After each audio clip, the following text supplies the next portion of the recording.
Se constituer un patrimoine en acquérant un bien immobilier avec Cogedim. Bonjour à toutes et à tous, bienvenue à cette deuxième édition de Live Invest, le rendez-vous des épargnants. Alors vraiment désolé, on a eu, comme vous avez pu le constater, des petits problèmes techniques. Bon, en fait, ce sont des gros problèmes techniques, mais on va s'adapter et c'est ça le charme du direct, comme dirait l'autre. Donc merci d'avoir patienté. Je vais en profiter dans un premier temps pour vous rappeler le programme de la semaine, une semaine assez chargé, comme vous le savez, tous les matins, nous allons nous pencher sur un projet de vie et voir comment le financer. Donc on commence aujourd'hui par comment se constituer un patrimoine. Demain, donc le mardi 23 mars, ça sera comment réduire ses impôts. Mercredi 24 mars, comment préparer sa retraite. Jeudi 25 mars, comment organiser sa transmission.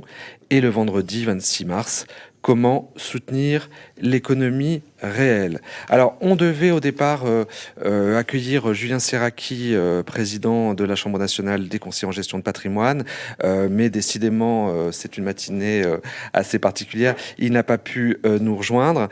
Donc, j'ai le plaisir d'accueillir Paul Lassalle, directeur commercial France de Cogedim. Et Paul, on va parler de l'acquisition de la résidence principale. On va parler de la pierre qui est vraiment le Graal des Français. On se rend compte dans toutes les études que oui, nos compatriotes sont très attachés à l'immobilier. Ils y consacrent une grande partie de leur épargne d'ailleurs.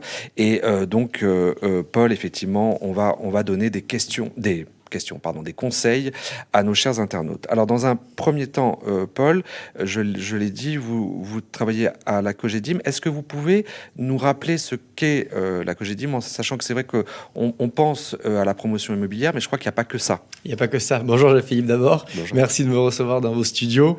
Cogedim, qui est Cogedim ? Alors déjà, Cogedim, c'est un acteur incontournable dans le paysage immobilier français depuis 1963. Cogedim est une société qui a construit plusieurs dizaines de milliers de logements. On a dépassé les 100 000, ça fait quelques années maintenant. Et Cogedim s'appuie sur quelque chose de très particulier, c'est-à-dire une signature. Cogedim, sa signature, c'est quoi ? C'est la qualité, l'innovation, la relation client, tout ça sous le socle du produit avec une identité architecturale très particulière.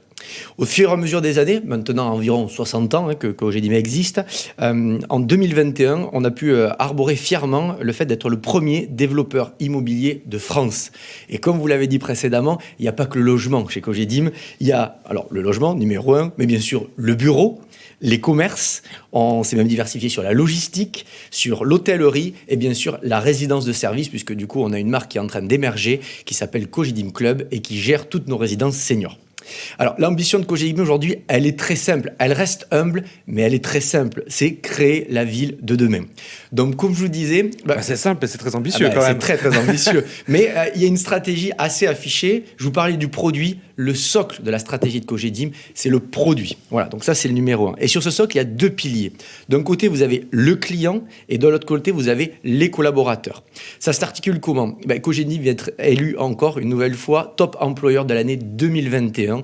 Ça veut dire que du coup, c'est une société bien-être pour les collaborateurs. Bon, ça, plusieurs promoteurs peuvent l'avoir, donc c'est bien, mais le top du top, c'est autour des clients, puisque Cogedim a été élu pour la 4e année consécutive, c'est élu service client de l'année, et ça, on est le seul promoteur à l'avoir eu. Donc du coup, comme je vous disais, le socle, les 2 piliers, le triptyque gagnant de la société Cogedim. En tout cas, vous êtes un bon vendeur. Je sais pas, je dis surtout la vérité. En tout cas, vous vendez bien votre entreprise. Pourquoi est-il si important, Paul, d'acquérir sa résidence principale ? C'est vrai que c'est l'un des premiers conseils qu'on donne aux Français, et de très jeunes d'ailleurs. On dit d'abord, avant toute chose, il faut acheter sa résidence principale. Est-ce que c'est un bon conseil ? Déjà, l'immobilier, comme vous le citiez dans la présentation, c'est le premier sujet de conversation des Français. Voilà, c'est le numéro 1 devant les voitures, le sport, etc. C'est l'immobilier. Alors, on va reprendre un peu de recul par rapport à cette question. On va se dire, c'est quoi les conditions pour acheter ? Déjà, il faut être dans une situation stable. Pourquoi ? Parce que 95% des achats immobiliers se font au travers d'un crédit. Donc, il faut être stable par rapport à une banque pour la rassurer par rapport au fait de pouvoir rembourser un crédit. Donc, en fait, concrètement, il faut attendre d'avoir un CDI. Idéalement. Après, on peut avoir aussi des emplois saisonniers qui durent, etc., être intermittent. Bien sûr, il n'y a pas de souci. C'est sur la durée. Il faut prouver une certaine stabilité à la banque. D'accord. Il faut avoir un historique. Il faut, par exemple, prouver 3 ans d'activité avec un chiffre d'affaires à peu près stable, par exemple. Pour les professions libérales, pour les professions libérales. Moi, j'ai travaillé dans le 06, donc Nice, sur la Côte d'Azur. Les gens qui étaient, saisonniers, on arrivait à financer ces personnes-là parce que, du coup, elles faisaient ça depuis 5, 6, 7, 10 ans. Alors, pour répondre à votre question, pourquoi acquérir sa résidence principale, il va y avoir déjà une réponse générale et après, je ferai 2-3 cas particuliers. Il y a 3 raisons. Numéro 1, parce que c'est sécurisant.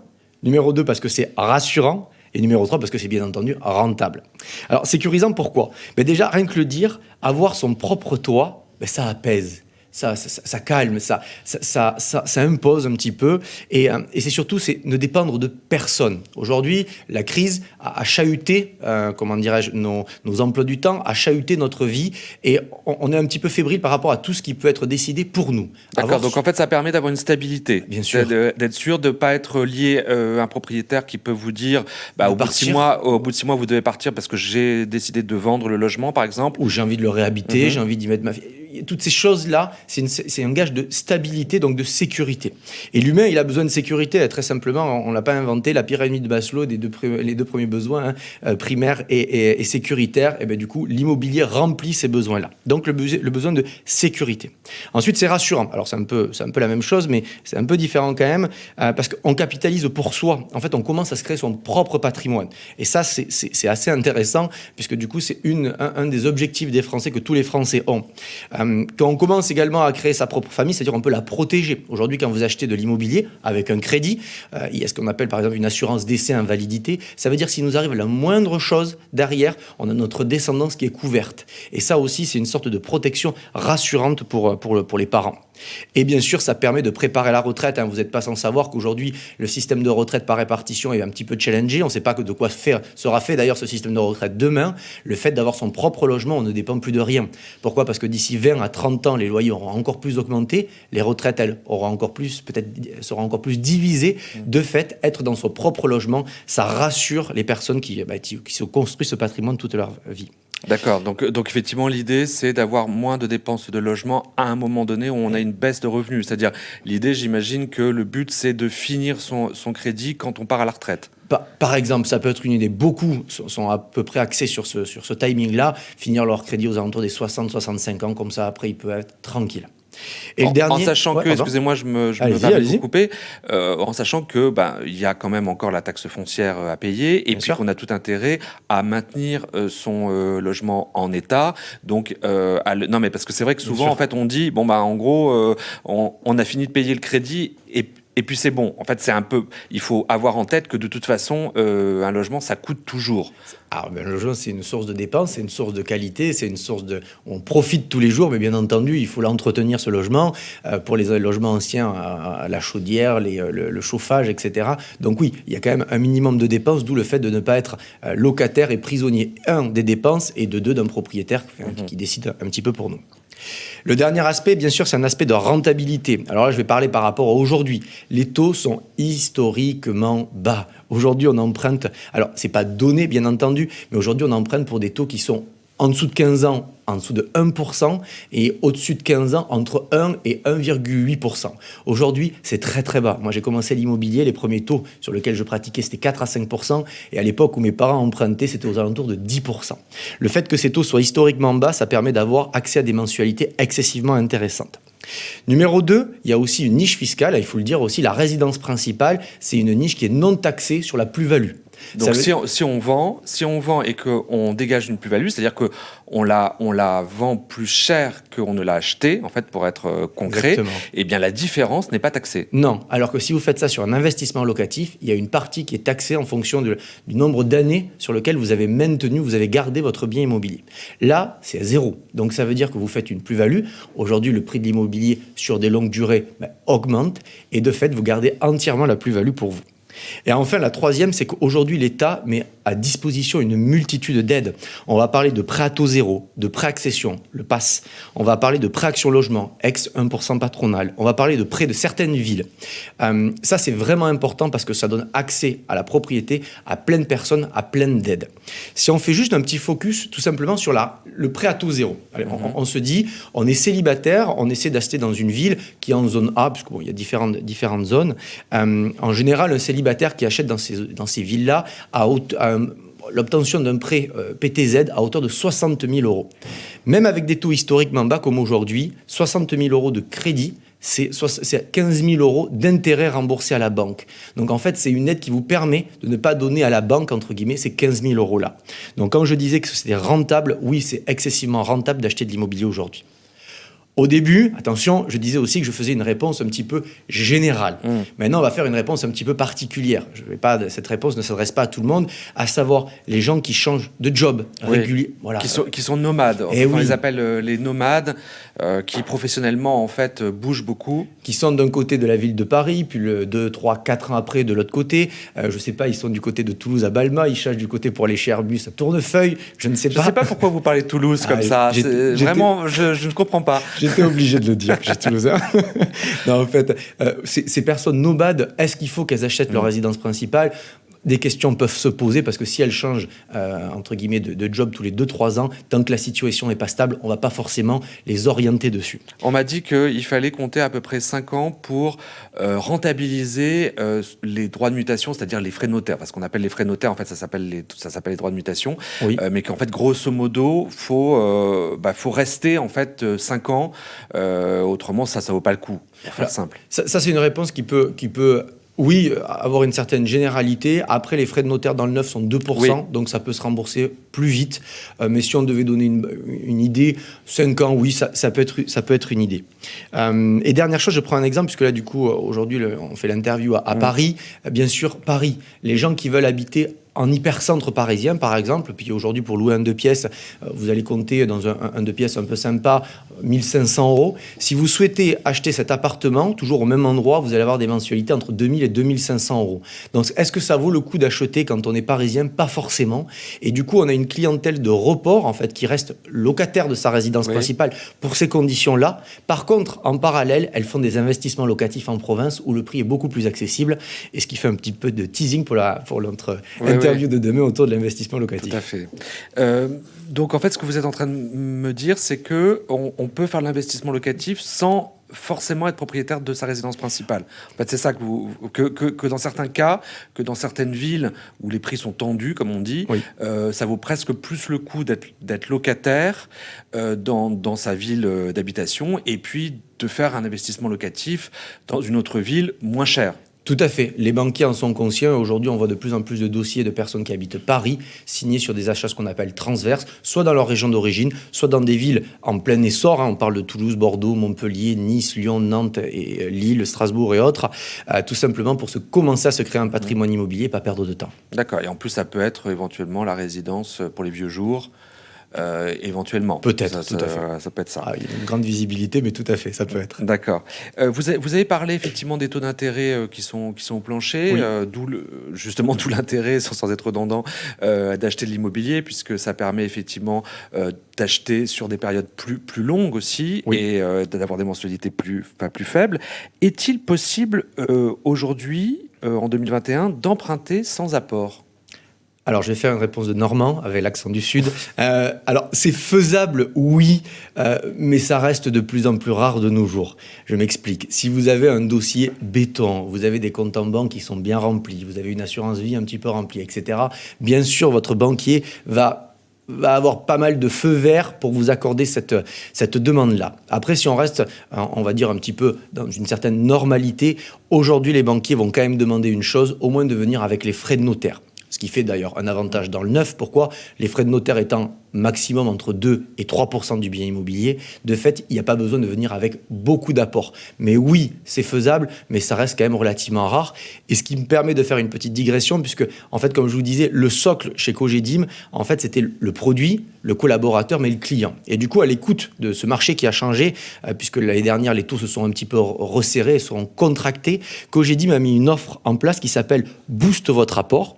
Et ça correspond tout simplement à quoi? C'est Cogedim qui donne de l'argent aux clients, entre guillemets, par un système à l'achat. Et en fait, c'est considéré comme de l'apport pour le client. Donc ça veut dire que le banquier voit venir le client avec l'apport du client et Cogedim, à côté, donne un petit complément. Donc ça allait jusqu'à 7 000 euros, par exemple, 7 200 euros pour les 5 pièces. Mais le complément, il a un intérêt, enfin, il est soumis à un taux d'intérêt? Non, le complément est apporté comme une sorte d'apport par le client. Donc le banquier ne va pas arriver avec un client, imaginons le client avait 7 000 euros d'apport, et bien le banquier voit arriver le client avec 7 000 euros d'apport du client, plus 7 de Cogedim, ça veut dire 14 000.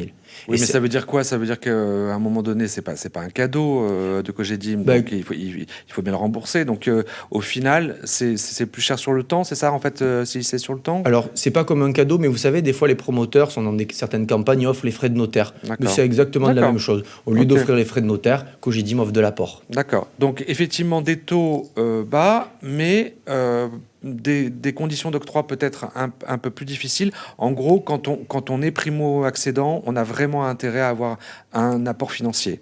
Il faut montrer patte blanche. Ouais. Ou du moins, par exemple, accepter de faire des placements chez le banquier, que dit une contrepartie, en fait, si j'ai bien compris. Il faut que ce soit du gagnant-gagnant. Souvent, le banquier va demander une rapatriation des comptes, du moins des salaires, va demander peut-être d'ouvrir une assurance vie, va demander de prendre la propriétaire non occupant quand c'est un investissement locatif. Oui, il y a toujours une petite partie de négociation, mais c'est faisable quand même. Bien sûr. D'ailleurs, on voit accéder à la propriété de plus en plus de jeunes personnes. D'accord. Est-ce que c'est rentable d'investir dans l'immobilier locatif? Oui, 1000 fois oui, pour les mêmes raisons que je viens de vous citer précédemment. Et je vais doubler le côté rentable de sécurité et surtout de simplicité. C'est ce qu'on appelle un placement bon père de famille. Ça veut dire qu'il n'y a pas besoin de s'y connaître en bourse. Il n'y a pas besoin. La bourse, c'est super intéressant, c'est très compliqué. On peut passer des belles nuits blanches après avoir entendu des informations le vendredi soir et en étant off tout le week-end. C'est un placement beaucoup plus sécuritaire. Pour les raisons suivantes, le bien immobilier, en fait, il prend de la valeur. Très simplement, si vous regardez la courbe de l'immobilier en France aujourd'hui, sur les 30, 40, 50 dernières années, aujourd'hui, les biens, ils n'ont fait que croître. Alors, il y a eu des cracks. Voilà, de temps en temps. On se souvient quand même des années 90, une baisse de 50% d'un coup. Donc, ça, on s'en souvient quand même bien. Mais entre 1970 et aujourd'hui, vous avez vu que ça a totalement explosé. Et là, les derniers mois ont montré que même pendant la crise, ça a un petit peu explosé. Enfin, ça a continué d'augmenter. Là, il y a une légère stagnation. Mais sur la durée, l'immobilier sera toujours gagnant de toute manière. Deuxièmement, on parlait des taux historiquement bas et des gains par rapport à ces baisses de taux. Et le troisième, c'est un loyer, en fait, tout simplement, qui paie une grande partie de tout ça. Aujourd'hui, vous avez quelqu'un qui capitalise pour vous. Donc tout à l'heure, on prenait l'exemple des jeunes Parisiens qui capitalisaient pour des propriétaires, mais c'est exactement pareil. Ça veut dire que vous mettez à l'intérieur de votre appartement une personne qui, en grande partie, va tout simplement rembourser le prêt immobilier. Quand nous, on fait tourner des simulations, puisque du coup, en plus, on peut adosser ça à des dispositifs d'aide fiscaux, on parle aujourd'hui de dispositifs Pinel, par exemple, de loi Pinel, on se rend compte que, par exemple, sur une dizaine d'années, avant de revendre son bien immobilier, la réelle mise du propriétaire est de l'ordre de 20 à 30%. Ça veut dire que 70% du crédit, intérêt compris, charges compris, taxes foncières compris, a été payé par un locataire. Si ça vaut pas le coup d'emprunter en ce moment. Alors, à condition que le locataire paye les loyers. Bien sûr. Et qu'il n'y ait pas de vacances de location. C'est une solution sine qua non, mais ce qui me fait aussi faire une petite digression. Aujourd'hui, par exemple, plein de personnes et plein de sociétés sont parties dans ce créneau-là. Et la société Cogedim propose justement ce qu'on appelle des assurances de loyers impayés, de vacances locatives, de carences locatives, limite jusqu'à la dégradation. Ça veut dire que si votre locataire, par exemple, ne paie pas, à partir du premier jour, tout simplement, le propriétaire est remboursé du loyer. Donc, on a bien baqué tout ça. Mais en fait, tout ça, ce sont des couvertures bien sûr payantes, donc ça fait baisser la rentabilité. Alors, on peut pas tout avoir. C'est comme toujours, on peut pas avoir la rentabilité et la sécurité. Faut faire un peu un choix. Il faut faire un choix, mais c'est un choix qui est quand même assez facile. Pourquoi ? Parce que quand vous payez justement ces assurances loyers impayés, par exemple, c'est ce qu'on appelle des frais. Et ces frais-là que vous dépensez, vous pouvez les déduire de vos impôts, ou du moins de vos revenus fonciers par la suite. Donc, au final, vous les payez d'un côté, mais vous récupérez une grande partie de l'autre. Donc le jeu en vaut largement la chandelle. D'accord, parce qu'il faut effectivement rappeler que ce sont des revenus fonciers et que comme les revenus fonciers, il faut le déclarer et que ça rentre dans le barème progressif de l'impôt sur le revenu. Donc il faut faire attention à ça aussi. On en a parlé, faut-il préférez investir dans le neuf ou dans l'ancien ? Alors, dans le neuf ou dans l'ancien, ça dépend qui, ça dépend si on aime le goût du risque ou pas, ça dépend si on est sécuritaire ou pas. Alors, pour répondre à cette question, on va essayer d'y répondre sur 5 items. Ambiance cachée hypercentre. Voilà, ça c'est le premier item. Là, si vous aimez la vieille pierre, si vous aimez les moulures, si vous aimez l'architecture empreinte de tradition, si vous aimez l'hypercentre, si vous êtes à la recherche d'une échoppe bordelaise ou d'un mât à Montpellier ou d'une lauragaise à Toulouse, c'est sûr que le neuf ça va être compliqué de répondre à cette demande-là. Même si, chez Cogedim, on arrive quand même à avoir des produits en hypercentre, je pense à la Polyclinique Rambaud, à côté du cours Mirabeau à Aix-en-Provence, au quai Saint-Pierre, du coup, à Toulouse, ou alors à l'Air du Temps, à Paris Intramuros, ça reste assez rare d'être en hypercentre dans les vieilles villes. Donc ça, plutôt vers l'ancien. En parallèle, le neuf, ce qui va dominer, c'est plutôt la raison, c'est-à-dire la fonctionnalité, le côté lumineux, puisqu'aujourd'hui, on a beaucoup plus d'ouverture dans le neuf. Ça manque certes de personnalité, souvent c'est ce qu'on entend, mais aujourd'hui, on voit pas mal de choses. Il faut juste traîner sur Pinterest. Moi, j'étais invité à une crémaillère juste avant le Covid, d'anciens clients. Tout simplement, ils avaient réalisé un truc de dingue. On n'aurait jamais cru que c'était un logement neuf. Tout simplement, en traînant sur Pinterest, ils se sont donné des bonnes idées. Donc oui, maintenant, même le neuf peut même avoir un petit peu de cachet. Et pour continuer, le neuf, l'intérêt également, c'est le côté écologique. Voilà, le côté écologique, aujourd'hui, ce sont des bâtiments qui sont aux normes RT 2012. Demain, il y aura une norme supplémentaire. Ils se construisent en bas carbone. Bon, voilà, le côté écologique est sacrément bien porté dans le neuf.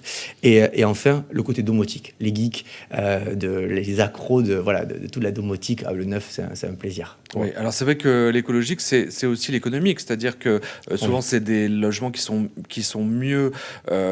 qui sont moins des passoires thermiques que les vieilles que les vieux bâtiments, donc ça compte tous les mois, la facture de gaz, la facture d'électricité. Il y a des normes de plus en plus strictes, effectivement, notamment à la location et bien sûr on pense bien sûr à la revente. On voit bien que le gouvernement est en train de réfléchir pour justement éliminer les passoires thermiques, à imposer des normes. J'imagine que là c'est pareil, il y a une prime au neuf quelque part. On achète le neuf un petit peu plus cher, mais du coup, on s'y retrouve dans le temps. Vous parliez de charges, c'était un de mon deuxième item. Aujourd'hui, si vous voyez à peu près un fonctionnement d'un bien immobilier neuf, en termes de charges de copropriété, vous comptez 1,50 € par mètre carré et vous avez à peu près le prix. Quand vous êtes dans l'ancien, vous êtes à peu près à 2,50 €, donc 1 € de plus par mètre carré. Souvent, les logements anciens sont un petit peu plus grands, puisqu'ils ont des fonctionnalités différentes. Ils sont plus trop conçus dans l'air du temps, donc du coup, un peu plus grands. Ça veut dire que sur un 3 pièces, assez rapidement, de 60 mètres carrés dans le neuf et de 66 mètres carrés dans l'ancien, vous allez avoir une différence de charge d'environ 70 € par mois.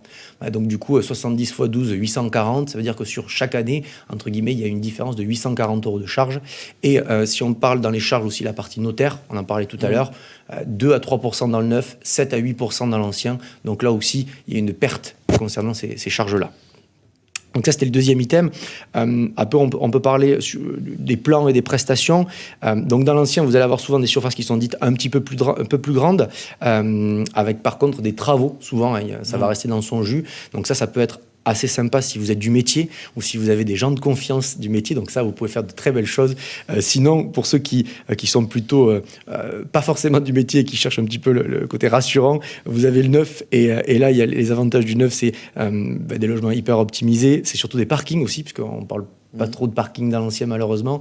Dans le neuf de parking, avec la crise qu'il y a eu actuellement, tout le monde s'est retrouvé sur les balcons. Il y a plein de logements qui n'ont pas de balcon dans l'ancien. Chez Cogedim, 95% de nos logements ont des balcons. Et on n'est même pas arrivé à 100% parce que il y a beaucoup de studios qui n'en ont pas. Mais si on enlevait les studios, on serait quasiment à 100% de nos logements avec des balcons. Donc ça, c'est assez intéressant. Et enfin, pour finir, l'architecture d'intérieur de nos logements aussi sont conçus autour du bien-être dans le neuf, puisque les surfaces répondent à des envies qui ont changé. Et on a Marie-Catherine qui s'occupe du coup de l'architecture d'intérieur chez nous. Et on arrive à faire des logements hyper optimisés, hyper carrés pour des surfaces un peu plus petites. Bravo Marie-Catherine. Tout à fait. Moi, on m'avait toujours dit, à la limite, c'est peut-être une question de résidence principale ou même d'immobilier locatif, qu'il y avait 3 règles dans l'immobilier, c'était l'emplacement. Est-ce que c'est vrai ? Est-ce que c'est vrai que en fait le prix immobilier, c'est 80% de foncier ? Alors, les 3 règles de l'immobilier, l'emplacement, je ne vais pas vous contredire, Jean-Philippe, c'est exactement ça. Après, on va juste prendre un petit peu recul avec ça, il faut se faire plaisir. On achète un bien qui doit nous plaire. Donc du coup, il faut être dicté, bien sûr, par se dire peut-être un jour, il y aura une potentielle revente de ce bien-là. Cependant, il doit nous plaire pendant quelques années. Donc oui, l'emplacement est important, mais c'est surtout se faire plaisir. Si on doit se faire plaisir dans l'ancien, allons dans l'ancien. Si on doit se faire plaisir dans le neuf, allons dans le neuf. Voilà, mon leitmotiv, c'est se faire plaisir. C'est l'achat quasiment d'une vie. Ouais, donc du coup, il ne faut pas se poser 10 000 questions. D'accord. Après, il faut avoir quand même en tête, parce que c'est vrai que nous sommes parisiens et qu'on a l'impression qu'effectivement, il y a toujours des plus-values.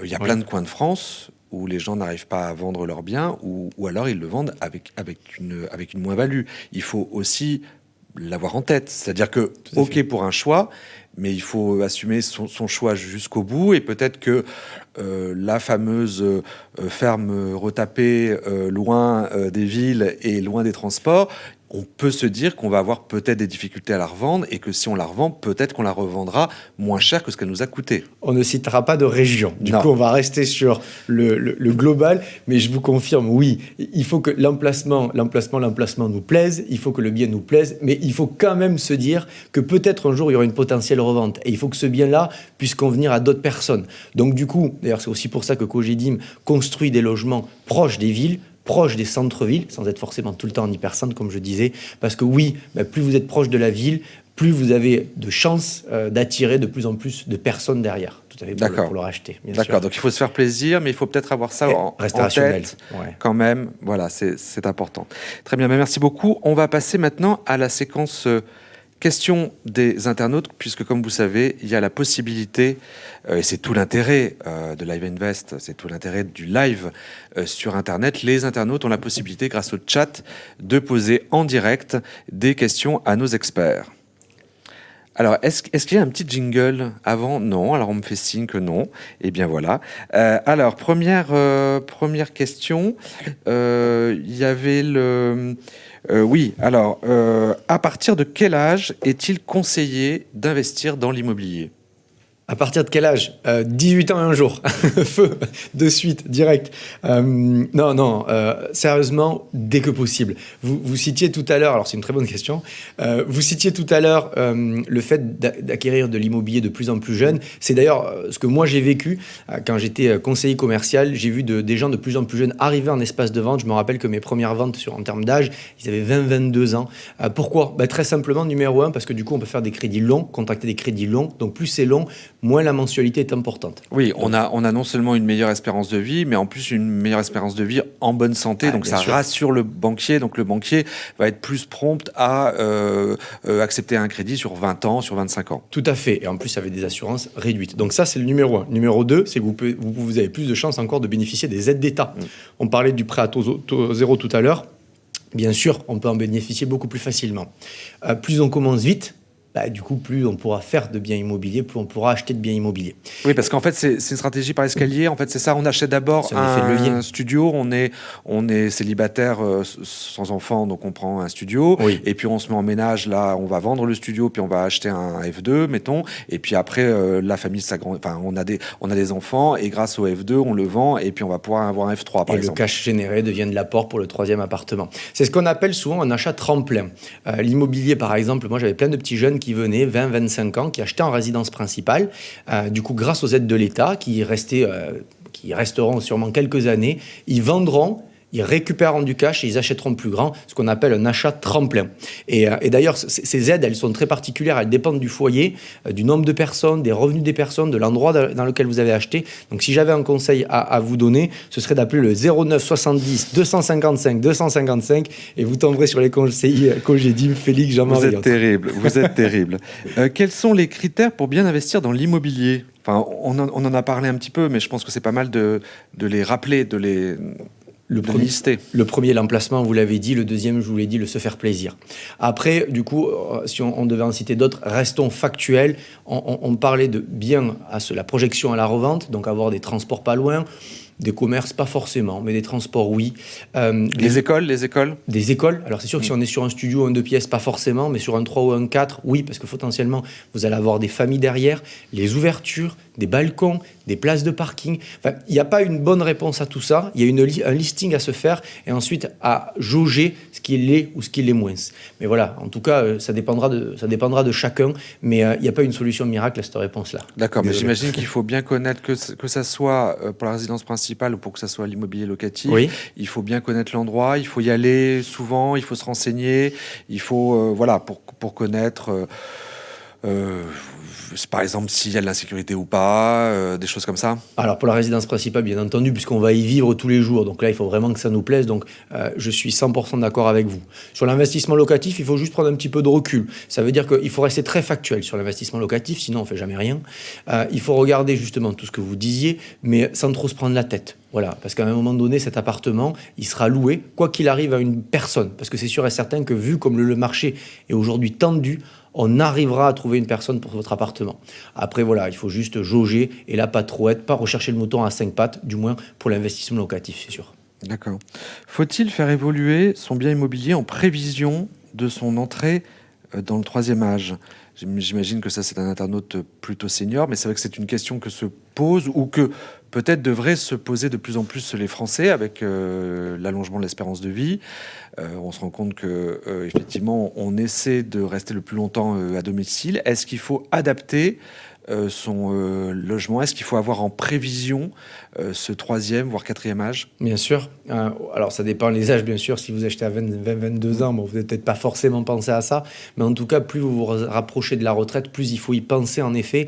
Nous, on a une clientèle, ce qu'on appelle un petit peu de report, qui habitait justement ces maisons un petit peu éloignées des centres-villes, qui vendent ces maisons pour acheter des logements en hypercentre, pour de multiples raisons. Mais le neuf, c'est sécurisant. Voilà, il n'y aura pas de travaux pendant une dizaine d'années. On n'a pas parlé tout à l'heure, mais il y a une décennale, il y a une biennale qui couvre votre bien immobilier. Donc ça, quand on est quand même une personne qui approche de la retraite, on n'a plus trop envie de se prendre la tête, donc ça, c'est vachement important. Le numéro 2, c'est qu'on a des logements qui sont PMR, aux normes PMR, personnes à mobilité réduite. On l'espère pour personne, mais il se peut qu'un jour, voilà, on puisse être en fauteuil roulant ou que sais-je. Donc ça fait partie des nouvelles normes. Ouais. En fait, les logements neufs doivent être accessibles aux personnes à mobilité réduite. Tout à fait. Vous avez déjà des ascenseurs qui desservent tous les étages. Vous avez des couloirs qui sont un petit peu plus larges pour laisser passer des fauteuils. Vous avez des WC où le fauteuil à côté du WC peut faire le tour. Idem pour la chambre principale. Oui, c'est un confort. Maintenant, on vend même des packs seniors avec des rambardes de douche, avec des chemins lumineux qui amènent... Enfin, il y a beaucoup de choses qui sont faites. Et là, l'immobilier neuf, par contre, répond totalement à ça. D'accord. Et c'est à partir de quel âge, en fait, qu'il faut basculer? Parce que j'imagine que, c'est sûr que vous l'avez dit, à 20 ans ou à 30 ans, on ne va pas penser à sa perte d'autonomie. En revanche, j'imagine qu'il faut faire la transition peut-être pas trop tard, parce qu'il y a un âge où ça peut être perturbant d'investir, de changer de cadre de vie, de déménager, de faire des choix. À quel âge, en fait, il faut le faire, ce basculement? Alors, il y a deux manières. Hein. Soit vous habitez justement ces fameuses maisons un petit peu, ou ces appartements un petit peu éloignés, ou sans ce confort-là, et vous vendez votre appartement pour acheter du neuf avec ces normes-là. Donc ça, c'est au dernier moment, entre guillemets, à l'âge de la retraite. Soit, de plus en plus de personnes, sur les coups de 40, 45, 50 ans, font des investissements locatifs type Pinel, se projettent dans leurs 2 pièces ou 3 pièces, vont le laisser allouer pendant un certain nombre d'années et, in fine, récupéreront ce bien pour l'habiter eux-mêmes. Donc souvent, on a cet achat rentable, mais aussi cet achat prévisionnaire de se dire, voilà, je vais prendre une résidence.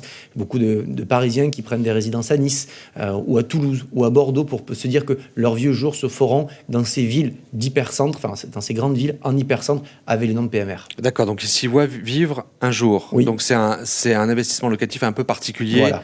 D'accord. Il y a un peu d'affect qui s'y met. C'est toujours un petit peu plus dur de trouver le bien, mais c'est normal. D'accord. Alors, on a une longue question d'un internaute. Alors, je vous la lis en entier. Quelles sont les meilleures structures à mettre en place pour optimiser le montage des investissements immobiliers locatifs et éviter l'assommoir fiscal? Alors, c'est moi qui le mets entre guillemets. Et il précise, entre parenthèses, je parle des structures juridiques, SCI ou autres, et non des dispositifs type Pinel, LMNP. On en parlera ça plus tard d'ailleurs demain. Tout à fait. Oui. Alors, je ne connais pas la situation patrimoniale de ce monsieur. L'idée déjà, c'est qu'il faut qu'il rencontre un conseiller de confiance qui lui fasse ce qu'on appelle un bilan patrimonial. Parce qu'en fonction de savoir s'il a 15 appartements, s'il en a 2, s'il a 8 enfants, s'il en a 1, s'il est célibataire, s'il est marié, si sa dame ou son monsieur a des revenus plus ou moins importants, Ça dépend des personnes. Les SCI, oui, ça peut être super intéressant dans certains cas. SCI à l'IR, SCI à l'IS. Le LMNP, loueur meublé non professionnel, géré avec récupération de TVA ou en amortissable classique peut être aussi très intéressant. Tout ça, du coup, il faut rencontrer un conseiller. Tout à l'heure, je donnais le numéro de téléphone. Mais oui, sincèrement, appelez. On vous fera un bilan patrimonial gratuit et surtout, on vous expliquera ce qu'il faut faire dans votre situation. Tout ce que vous avez cité, c'est très judicieux, mais je ne sais pas si aujourd'hui ça vous convient, puisque je ne vous connais pas. Alors, que pensez-vous de l'intérêt des gestionnaires pour bailleurs ? Alors du coup, à titre personnel, ça ne me touche un peu moins, puisque du coup, moi, je suis dans le particulier. Donc ça, je laisserai répondre les professionnels à cette question. Et je suis désolé, je ne pourrais pas y répondre aujourd'hui. Vous pouvez nous expliquer ce que c'est gestionnaire des gestionnaires pour bailleurs ? C'est quoi qu'il a derrière Alors, non, il y a juste, entre parenthèses, intérêt pratique et ou intérêt financier. Je ne peux pas vous en dire plus. Alors, est-ce qu'on parle de bailleurs dans les résidences gérées ? Est-ce qu'on parle dans les résidences sociales ? Je ne peux pas vous dire, là, j'ai aucune idée. D'accord. Est-ce que c'est tout simplement les agences immobilières, peut-être, tout simplement ? Alors, ça peut être tout simplement si ça. ce sont les agences immobilières, oui, il y a toujours un intérêt. Alors, il y a des gens qui trouvent un intérêt à le gérer par eux-mêmes parce qu'ils ont du temps. Voilà, et ça demande beaucoup de temps. Ils s'y connaissent un peu en bricole, souvent dans l'immobilier ancien. Voilà, s'ils n'ont pas trop de temps, il y a des professionnels qui sont faits pour ça. Les frais, comme je le disais tout à l'heure, sont déductibles de vos revenus fonciers. Pour moi, il ne faut pas trop se poser de questions, il faut laisser la place aux pros, quoi. Oui, d'autant que si vous êtes loin, par exemple, là vous avez pris l'exemple des Parisiens qui vont investir à Nice. Oui. C'est quand même peut-être mieux d'avoir quelqu'un sur place, de faire les états des lieux, bien sûr, de faire visiter. Il ne faut pas se prendre la tête, les frais sont déductibles de vos revenus fonciers, ce sont des professionnels aguerris qui connaissent le secteur, qui vont vous louer par le bouche à oreille. Il n'y a pas de souci avec ça, prenez le pro, quoi. D'accord. Quel est en pourcentage l'avantage d'être propriétaire et non locataire ? Alors en pourcentage, j'imagine que c'est par rapport aux revenus. Je pense, j'imagine, je ne sais pas. Alors, je vous lis les questions telles que je les reçois. Je vais vous donner, si vous voulez, les chiffres de la FPI de l'année dernière pour vous dire grosso modo qu'il y avait 50% dans l'achat immobilier neuf en 2020. Grosso modo, j'arrondis, mais 50% des biens se sont vendus en résidence principale, 50% se sont vendus en investissement locatif, alors peu ou prou, à peu près ça.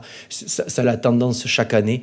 Donc voilà, je peux dire juste ça si ça peut répondre à la question de cet internaute. Oui, il y a un petit peu plus de la moitié des Français qui sont propriétaires de leur résidence principale. Et ça grimpe un petit peu. Enfin, tous les ans, en fait, ça monte un peu. On sait très bien qu'on va arriver à un palier. Forcément, tout le monde n'a pas les moyens ou n'a pas l'envie d'être propriétaire de sa résidence principale. Mais on voit bien, et vous l'avez dit, notamment les jeunes générations prennent le relais, et même de plus en plus tôt. Même. Elles prennent le relais de plus en plus tôt, mais surtout, et ça, on le prend pour nous, elles sont pas assez informées. Aujourd'hui, le nombre de personnes qui ne connaissent pas l'effet de levier du prêt à taux zéro, on en est malheureux. Tout à l'heure, je parlais d'une famille avec deux enfants, c'est 120 000 euros dans une zone A, 120 000 euros de prêt à taux zéro, c'est un gain énorme. Eh bien, on a des dizaines, des centaines, voire même des milliers de familles qui ne savent pas les aides qu'ils peuvent avoir, et du coup, ils pourraient devenir propriétaires et pas rester locataires. C'est dommage.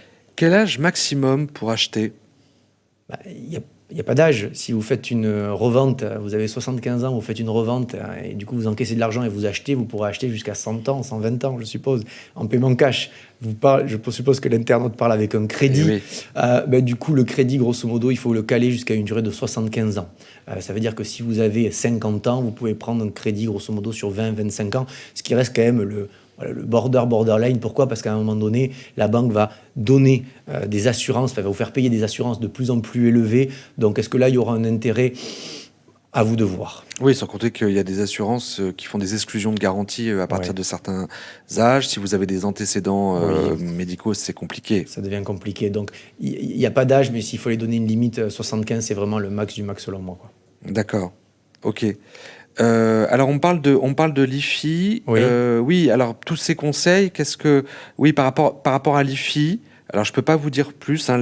La question c'est que deviennent ces conseils avec l'IFI. Donc l'IFI, on rappelle que c'est l'impôt sur la fortune immobilière qui a quelque part remplacé l'ISF, l'impôt de solidarité sur la fortune, qui l'a remplacé le 1er janvier 2018. En gros, c'est un ISF, mais qui ne porte que sur l'immobilier. Que sur l'immobilier. Voilà, on nous a pas oublié. L'État nous a pas oublié sur cette petite taxe. Ça concerne quand même pas pas forcément beaucoup de personnes, donc il faut atteindre des patrimoines à hauteur de 800 000 euros. Une partie des résidences principales, quand si vous êtes sur des crédits, ne sont pas forcément taxés, etc. Alors, du coup, la question est assez floue, mais oui, les biens immobiliers, en tout cas, rentrent dans le calcul de l'IFI à partir du moment où ils sont 100% payés ou en fonction du prorata du capital restant dû. Oui, voilà, ça rentre dedans, mais bon, ça concerne pas énormément de monde. Non, il faut avoir 1,3 million d'euros de patrimoine et il y a un abattement de 30% sur la résidence principale. Tout à fait. Mais voilà, là, en l'occurrence, sans trop de données, c'est compliqué de pouvoir répondre. Mais en tout cas, il y a des placements qui existent, justement, pour les personnes qui sont à l'IFI, pour, entre guillemets, avec des placements en démembrement, pour améliorer un petit peu ça. De toute façon, on va parler de défiscalisation. Ça va être justement demain. Demain, 9h30. Demain, vous faites tout le travail, quoi. Vous faites même les transitions en fait pour demain. Je vous rappelle que demain, effectivement, la thématique de la matinée sera comment réduire ses impôts. Merci beaucoup, Paul Lassalle. Je rappelle que vous êtes directeur commercial France de Cogedim. Ça que vous travailler à Cogedim, on l'a bien compris. Hein. Je pense que voilà, oui, je pense que vous l'avez bien placé.